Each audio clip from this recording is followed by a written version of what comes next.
Sigrid Nunez's novel, The Friend, tackles an uncomfortable topic: grief.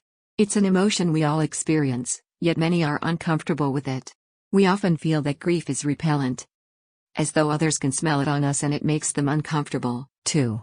If grief could take form as a living thing, what would it be?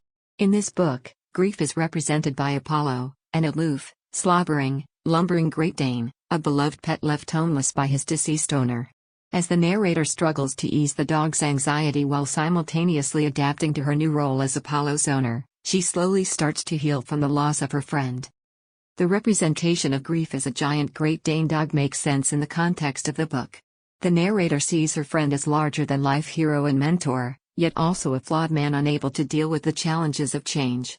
This oscillation between clear and rosy lenses is not unlike the way we might bounce between realistic and idealized versions of a person after they're dead. What I enjoyed most about this book were the poignant, often achingly simple but utterly honest, depictions of what grief and grieving feel like. At one point, the narrator imagines a scene in which her friend is alive and his death was just imagined. The scene was confusing at first but later made sense. Who, in the midst of deep grief, hasn't wished that it had all been make-believe? The friend can be challenging to get through at times. The narrator writes primarily to her friend, addressed throughout as you, and dispenses with conventional dialogue. Although the structure serves a purpose, representing the isolation and solitude of grief, it can begin to feel a bit narrow and claustrophobic. Overall, this book was a gratifying read. Readers who enjoy contemporary literary novels unafraid to tackle the depths of human emotion will likely appreciate The Friend.